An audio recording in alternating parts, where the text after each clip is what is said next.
Good morning guys, how are you? Hope you are doing well. So let's start with today's topic. तो आज हम बात करेंगे skin के बारे में कि आपको स्किन की एलर्जी क्यों होती है, ठीक है। और इसे क्योर कैसे किया जा सकता है। जिनको भी स्किन से रिलेटेड प्रॉब्लम है, रैशेस है, आपको सोराइसिस है ना, इसके अलावा आपको एक्जिमा है, तो ये सब चीज़ें जो है वो ये स्किन से रिलेटेड इशू है गाइस। जिनको भी स्किन पे बहुत ज़्यादा पिंपल्स रहते हैं, एक्ने रहते हैं, है ना, तो ये क्यों होता है हमारे शरीर में।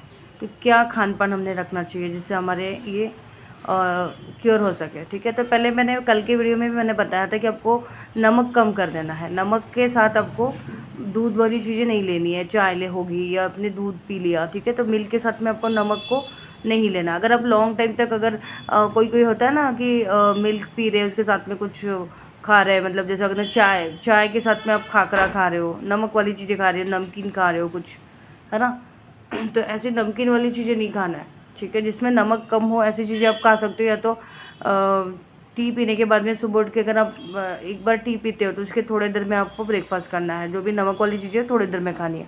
आप टी के साथ में ऐसा कुछ खाना नहीं चाहिए। अगर आपको खाना ही है तो आप एक आधी कुकीज़ या फिर बिस्किट्स वगैरह खा सकते हो जो स्वीट में आता है, ठीक है। नमकीन चीज़ें आपको नहीं खानी है। बहुत से लोग होते हैं कि टी के साथ खाकरा खा रहे, कुछ फरसान खा रहे, है ना, और वो खारी आती है वो खा रहे, वो नहीं खाना है जिसमें नमक ज़्यादा होता है। उससे आपको स्किन डिजीज आते ही आते हैं, ठीक है। तो ये ध्यान रखना है। इसके अलावा आपके बॉडी में वात और पित्त का ये ज़्यादा नहीं होना चाहिए, ठीक है। इसका डिसबैलेंस हो गया वात और पित्त का, तो उसकी वजह से भी आपको स्किन डिसीज़ आते हैं। अभी वात क्या है, पित्त क्या है, पित्त से आपकी प्रकृति क्या होती है, शरीर में गर्मी बढ़ जाती है, बहुत ज़्यादा गर्मी बढ़ जाती है शरीर में। तो उससे क्या होगा, फिर आपको बॉडी में हीट बढ़ गई तो फिर आपको स्किन डिसीज़ आना शुरू हो जाते हैं। तो उसके लिए करना क्या है आपको, तो आपको कॉफ़ी नहीं लेनी है बहुत ज़्यादा। जो भी गर्म चीज़ें है ना वो नहीं लेनी है। कॉफ़ी हो गई, है ना, आप नॉनवेज भी खाते हो वो भी गर्म हो जाता है, ठीक है। तो जो भी गर्म है वो चीज़ें नहीं, हमको ठंडी चीज़ें खानी है। नारियल पानी हो गया, है ना, आपने वो एक खारिक जो है वो सोख करके सुबह उठ के खाया, वो भी ठीक रहेगा। खजूर जिसको बोलते हैं। तो जितनी भी ठंडी चीज़ें हैं, है ना, वो आपको ये होता है, मिश्री होती है जो गड़े वाली मिश्री होती है ना, वो भी आप खा सकते हो। उससे भी आपको थोड़ा सा बॉडी ठंडी रहती है। तो आपको ठंडी चीज़ें क्या क्या है वो खानी है गाइस। कॉफ़ी टी बंद कर देना आपको अगर आपको बहुत ज़्यादा स्किन डिसीज़ है तो। इसके अलावा मैंने बताया था आपको कि हमको प्रकृति नहीं बिगड़ मतलब जो भी हमारे वात पित्त कफ है, हमारी जो बॉडी में जो प्रकृति होती है उसको हमको बिगड़ने नहीं देना है। तो उसके लिए आपको क्या करना है, गिलोय लेना है, ठीक है। गिलोय का आप कर सकते हो सेवन। सुबह उठ के आपने 2 कैप्स या 3 कैप्स आपने गिलोय ले लिया, उसके साथ में 3 कैप्स पानी ले लिया। अगर आप गिलोय लेते हो तो आपको स्किन डिसीज़ कभी होंगे ही नहीं। तो गिलोय के लिए सबसे बेस्ट ऑप्शन है कि आपको उसकी जो भी आपका आपके जो दोष है वो आपका बॉडी में, जैसे वात पित्त कफ, तो इसे हमें संतुलित रखता है, ठीक है। तो आपको गिलोय लेना ही है। तो गिलोय से आपका बहुत सारे प्रॉब्लम सॉल्व हो जाएंगे। आपको गिलोय से जो है आपके प्लेटलेट्स है वो भी बढ़ते हैं, ठीक है। तो उसके लिए तो काफ़ी अच्छा है गिलोय।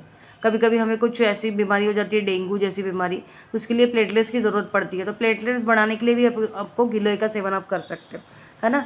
रेड ब्लड सेल्स बोलते हैं उसे। तो प्लेटलेट्स बढ़ाने के लिए भी गिलोय अच्छा है। तो गिलोय लेंगे तो आपकी अगर आपकी तीन प्रकृति जो है, वात पित्त और कफ, इसको नहीं अगर हम खराब करते हैं, अगर ये असंतुलित नहीं होती है तो फिर आपको कोई भी बीमारी नहीं आती है, उसी से आपकी बीमारी आती है। अगर आपका पित्त बढ़ गया, वात बढ़ गया, है ना, पित्त और वात बढ़ने से ही आपको स्किन डिसीज़ होता है। इसके अलावा स्किन डिसीज़ का क्या कारण है, आपका लीवर कॉम्प्रोमाइज़ है। लीवर में फैटी लीवर है, लीवर बहुत ज़्यादा कॉम्प्रोमाइज़, तो आपको रैशेज़ दिखेंगे ही दिखेंगे।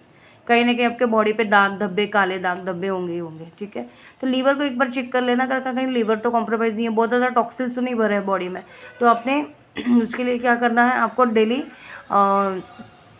टॉक्सिन को बाहर निकालते रहना है, ठीक है। तो वो आपको पंचकर्मा कर सकते हो, ठीक है। उसमें स्टीम मसाज अभ्यंग ले सकते हो पंचकर्मा में, तो उससे आपके टॉक्सिन बाहर निकलना शुरू हो जाएंगे। फास्टिंग करना है आपको, लेकिन जिनको वो पित्त बढ़ा हुआ है ना, तो बहुत फास्टिंग करोगे ना तो खाना, भूख लगी है तो खाना है, उससे और गर्मी बढ़ेगी। फास्टिंग कैसे करना है मैंने बता दिया कि एकदम से वाटर वाला फास्टिंग नहीं करना है, ठीक है। जिनको भी पित्त की ज़्यादा है, पित्त ज़्यादा है बॉडी में, ठीक है, तो उसको फास्टिंग बहुत ज़्यादा नहीं करना है। मतलब करना है फास्टिंग, लेकिन खा के करना है। अनाज नहीं खाना है, बाकी सब खा सकते हो, ठीक है। ऐसे फास्टिंग करोगे थोड़ा सा रिलीफ दोगे बॉडी को, थोड़ा सा रिलैक्स करोगे। ज़्यादा मतलब जैसे आपने मॉर्निंग में ब्रेकफास्ट ले लिया, दोपहर में आपने फ्रूट्स खा लिया, ठीक है, लंच में, रात में आपने थोड़ा सा कुछ खा लिया, इतना सा स्प्राउट्स है, तो उस हिसाब से वो भी फास्ट ही कहलाता है, और वो फास्ट होता ही है, वो इफेक्ट होता है बॉडी पे पर। इससे भी आपके धीरे धीरे रिलीज होना शुरू हो जाएंगे, स्किन डिसीज आपके बॉडी में नहीं रहेंगे गाइस, ठीक है। इसके अलावा आप क्या कर सकते हो फास्टिंग के अलावा, आप जैसे अपने कड़ू नीम जो है, नीम के पत्ते उसको चबाना है, चाहे उसका जूस ले लो नीम का थोड़ा सा निकाल के, या तो आप पत्ते चबा लो, कैसे भी करके आपको नीम का सेवन करना है, जिनको भी स्किन डिसीज़ है, ठीक है। चाहे वो भी टैबलेट के रूप में आप ले सकते हैं, आयुर्वेदिक टैबलेट आती है नीम घनवटी, वो भी आप ले सकते हो, ठीक है गाइस। इसके अलावा आपको एलोवेरा लेना है, ठीक है, गिलोय का जूस भी लेना शुरू कर दीजिए आप, उससे भी आपका प्रकृति जो है आपकी बिगड़ी हुई है बॉडी में, उसको आपको संतुलित करना है, ठीक है। संतुलित करने से फिर आपकी बॉडी ऑटोमेटिकली आपके डिसीज़ मतलब स्किन डिसीज़ जो भी आपको प्रॉब्लम हो रही है स्किन से रिलेटेड, वो कम होना शुरू हो जाएंगी। इसके अलावा आपको एलोवेरा लेना है, ठीक है, नीम से रिलेटेड। आपको कड़ू नीम जो बोलते हैं, कड़ू नीम नहीं, वो गोल्ड नीम जो बोलते हैं, कड़ी पत्ता, वो भी आप खा सकते हो, 4-5 पत्ते चबा सकते हो, वो भी स्किन के लिए काफ़ी अच्छे होते हैं, ठीक है। इसके अलावा आपको प्राणायाम ज़्यादा करना है। कपालभाति आप करते हो तो उससे भी आपके स्किन डिसीज़ कम हो जाते हैं, ठीक है। तो कपालभाति का आपको करना है, अनुलोम विलोम और कपालभाति, ये भी आपका प्राणायाम अच्छा है स्किन के लिए, ठीक है गाइस।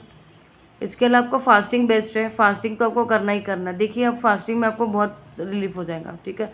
जिनको भी एक्जिमा है, सोराइसिस है ना, तो ये सब आपको कम हो जाएंगे। सोराइसिस का आपको देख लेना एक बार, कहीं ऑटो इम्यून तो नहीं है आपको डिसीज, तो ग्लूटेन खाना बंद कर दीजिए। अगर ऑटो इम्यूनिटी है आपको, उसकी वजह से आपको सोराइसिस हुआ, तो आपको ग्लूटेन बंद कर देना चाहिए, ठीक है। डाइट में ग्लूटेन नहीं लेना है, मतलब व्हीट फ्लोर, और आपको दूध नहीं लेना है, ठीक है। मिल्क से रिलेटेड प्रोडक्ट, या चाय पी ली अपने मिल्क की, या मिल्क ले रहे हो है ना, वो नहीं लेना है आपको। मिल्क जिसमें भी इंक्लूड है मिल्क, तो वो लेना नहीं है, और व्हीट फ्लोर बंद कर देना है। तो उससे आपको सोराइसिस में, अगर आप ग्लूटेन खाना बंद कर देंगे, ऑटोमेटिकली इम्यूनिटी आपकी नॉर्मल हो जाएंगी, ठीक है। जैसे कि ऑटो इम्यून डिसीज़ आपके बड़े हुए हैं, ऑटो इम्यून डिसीज़ बॉडी में बहुत ज़्यादा, हाँ आप चेक कर लेना एक बार। तो उससे आपको अभ्यंग भी ले सकते हो आप। अभ्यंग से क्या होगा, पंचकर्मा करोगे तो उससे आपके एंटीबॉडीज़ कम होना शुरू हो जाएंगे, है ना, नॉर्मल आपकी इम्यूनिटी अच्छी होना शुरू हो जाएगी। इम्यूनिटी कॉम्प्रोमाइज़ है, उससे भी आपको स्किन डिसीज़ आते हैं, ठीक है। इसके अलावा आपको जूसेस में लिक्विड में ज़्यादा लेना है, खाना खाने से ज़्यादा है आप लिक्विड लेना शुरू कर दो। लिक्विड में जितना भी आप लोगे ना, उसकी आपकी बॉडी डिटॉक्स होना शुरू हो जाएंगी, है ना। तो नारियल पानी हो गया, ठीक है। करेले का सेवन करना है कैसे भी करके, चाहे सब्जी में खाओ या कैसे भी खाओ। जूस नहीं लेना है डायरेक्ट, रॉ जूस लेंगे ना तो क्या होगा कि शुगर कॉम्प्रोमाइज़ हो जाएंगे, क्योंकि शुगर कम है, ज़्यादा है ना बॉडी में। तो एकदम से रॉ जूस कोई भी नहीं लेना है, करेला हो गया, लौकी हो गया, तो ऐसे जूसेस नहीं लेना है। लौकी अगर कड़वी है, अगर आप जूस पी लेते तो वो भी साइड इफेक्ट करती है बॉडी में। तो आपको जूस, करेला कैसे खाओगे, आपको भून के खाना है, उसको फ्राई करके खा सकते हो, उसकी सब्जी बना के खा सकते हो, है ना।